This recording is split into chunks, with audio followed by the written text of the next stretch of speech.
अब दूसरा है resident but not ordinary resident. तो the computation of total income of resident but not ordinary resident is the same as in the case of resident and ordinary resident stated above. मतलब दोनों का same ही है, लेकिन एक condition, मतलब एक exception है। except for the fact that the income accruing or arising to him outside India is not to be included in his total income।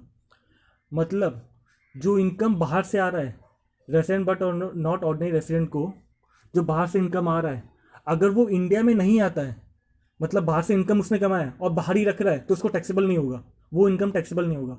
अगर उसने बाहर से जो इनकम कमाया वो इंडिया में आ रहा है, उसके बैंक अकाउंट में आ रहा है या इंडिया में कैसे भी आ रहा है, तो उसको टैक्सेबल हो जाएगा। यही एक्सेप्शन है रेसिडेंट एंड ऑर्डिनरी रेसिडेंट में और resident but not ordinary resident में।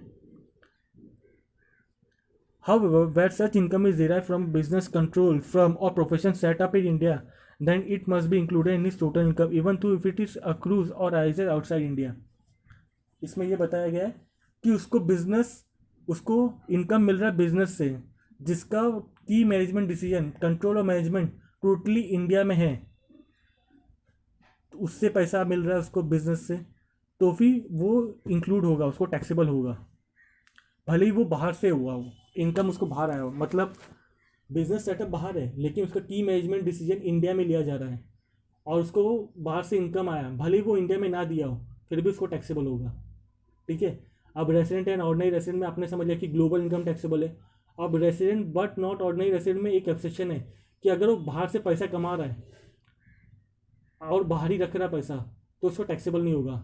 लेकिन वो बाहर किसी बिजनेस से पैसा कमा रहा है जिसका control and management, place of effective management India में सेटअप है, तो उसको टैक्सेबल हो जाएगा, भले ही वो पैसा इंडिया में ला रहा हो या ना ला रहा हो। ठीक है। अब नॉन रेसिडेंट की बात करते हैं। और non resident total income under section 5 sub section 2 includes income receive और deem to be receive in India in the previous year. यानी जो इनकम रिसीव्ड हो रहा है इंडिया में या डीम टू बी रिसीव हो रहा है, माना जा रहा है कि रिसीव होगा इंडिया में, एंड इनकम विच अक्रूज और राइजेस और इज डीम टू अक्रू और rise in India during the previous year. मतलब इंडिया में अगर उसको कुछ भी इनकम हो रहा है तो टैक्सेबल है इंडिया में। अगर बाहर इनकम हो रहा है उसको और बाहर ही पैसा रख रहा है, इंडिया में नहीं ला रहा है, तो टैक्सेबल नहीं होगा।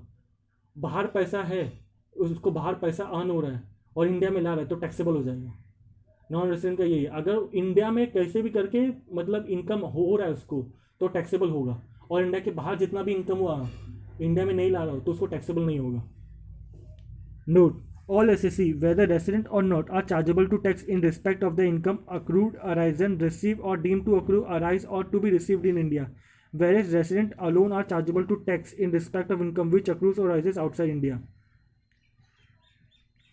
इसमें वही बोला गया है कि सभी SSC जो रेसिडेंट है, नॉन रेसिडेंट है, उनका इनकम कैसे भी करके ड्यू हो रहा है, अक्रू हो रहा है, डीम्ड हो रहा है या डीम टू बी अक्रू और राइज इन इंडिया, कैसे भी करके इंडिया से इनकम हो रहा है, सभी को टैक्सेबल है।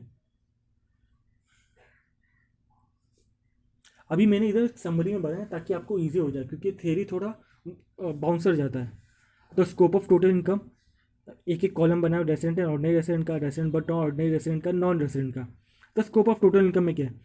इनकम रिसीव और deem to be received in India during the previous year. अभी देखिए इंडिया में इनकम रिसीव हो रहा है, कैसे भी करके इंडिया में, deem to be receive, accrue to be receive, India में हो रहा है, तो तीनों को टैक्सेबल आएगा क्योंकि इंडिया में ही हो रहा है। पहले वाले को तो ग्लोबल टैक्सेशन है, मतलब ग्लोबल इनकम पे टैक्स लगता है। सेकंड वाले को भी सेम है, लेकिन उसको फ़र्क ये है कि उसको आउटसाइड इंडिया से पैसा आ रहा है, वो इंडिया में नहीं ला रहा है, तो टैक्स नहीं लगेगा। सेम थर्ड वाले को भी है कि इंडिया में जो भी पैसा आ रहा है तीनों को टैक्सेबल होगा। अब इनकम अक्रूइंग और राइजिंग और डीमिंग टू अक्रू और rise in India doing the previous. अभी देखिए ये इनकम अक्रू और डीम टू बी अक्रू कहाँ हुआ? इंडिया में, तो तीनों को टैक्सेबल, मतलब इंडिया से कुछ भी इनकम आ रहा है तीनों को टैक्सेबल ही है। अभी इनकम अक्रूइंग और arising outside India doing the previous year. अब ये इनकम अक्रू है या मिल रहा है आउटसाइड इंडिया से, तो पहले वाले को तो ग्लोबल इनकम टैक्स है, तो इसको तो कोई बात नहीं है, ये तो टैक्स लगेगा इसको। Yes, even if such income is not received और brought into India in previous year, ये टैक्सेबल है। Resident not but not ordinary resident की बात करते हैं।